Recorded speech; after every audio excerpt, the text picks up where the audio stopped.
There were 15 of them. Most arrived in the dead of night, laid their trap, and waited for the target to arrive. That target was Jamal Khashoggi, a prominent Saudi critic of his country's government and its young crown prince. He is creating an environment of intimidation and fear. Saudis are being silenced. Since his killing in Istanbul, Turkish media has released a steady drip feed of evidence implicating Saudi officials. Weeks of investigation by The Times builds on that evidence and reconstructs what unfolded hour by hour. Our timeline shows the ruthless efficiency of a hit team of experts that seemed specially chosen from Saudi government ministries. Some had links to the Crown Prince himself. After a series of shifting explanations, Saudi Arabia now denies that this brazen hit job was premeditated. But this reconstruction of the killing and the botched cover-up calls their story into serious question. It's Friday morning, September 28th. Khashoggi and his fiancée, Hatice Cengiz, are at the local marriage office in Istanbul. In order to marry, he's told that he needs Saudi paperwork and goes straight to the consulate to arrange it. They tell him to return in a week. It all seems routine, but it's not. Inside, there's a Saudi spy, Ahmad al-Muzaini, who's working under diplomatic cover. That very day, he flies off to Riyadh and helps concoct a plan to intercept Khashoggi when he returns to the consulate.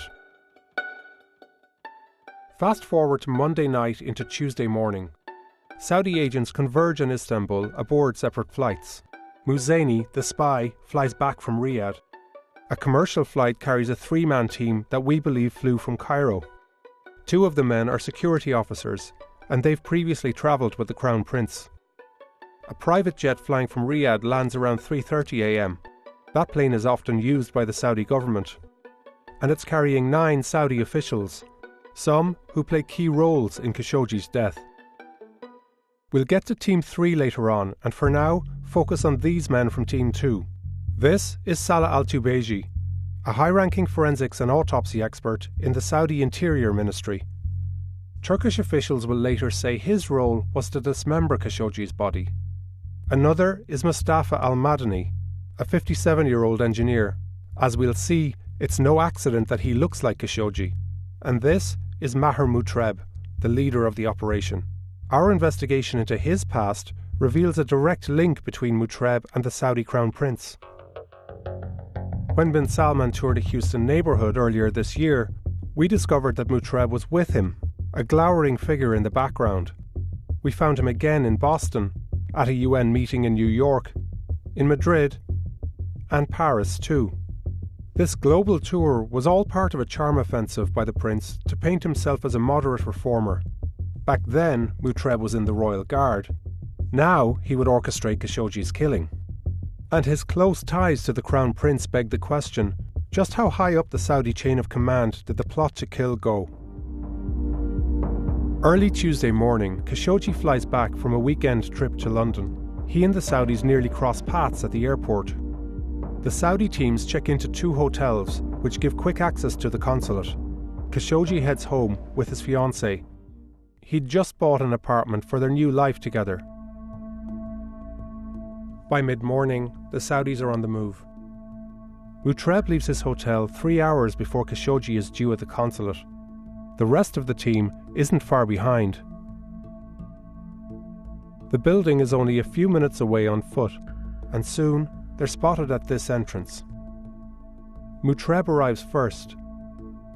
Next, we see Al-Tubeji, the autopsy expert, and Al-Madani, the lookalike. The stage is almost set.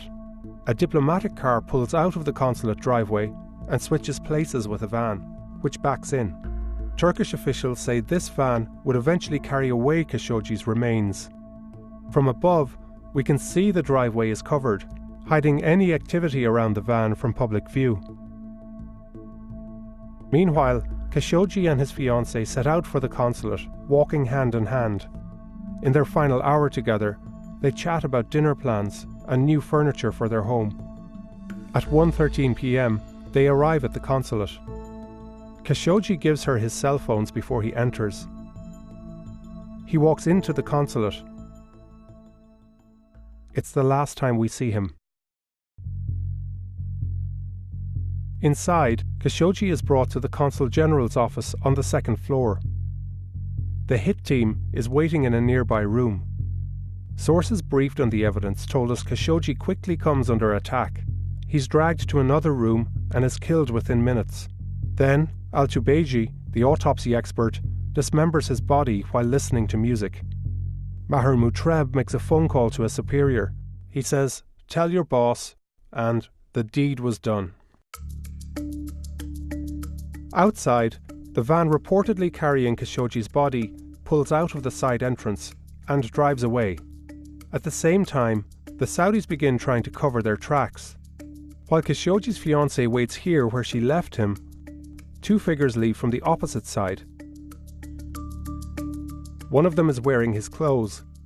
Later, the Saudis would claim that this was Khashoggi, but it's Al-Madani, the engineer, now a body double, pretending that the missing journalist left the consulate alive. Yet there's one glaring flaw.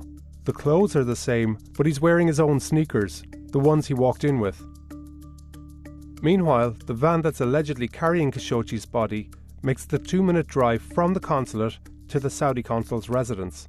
There's several minutes of deliberations, but the van eventually pulls into the building's driveway. Again, it's hidden from public view. It's now 3 hours since Khashoggi was last seen.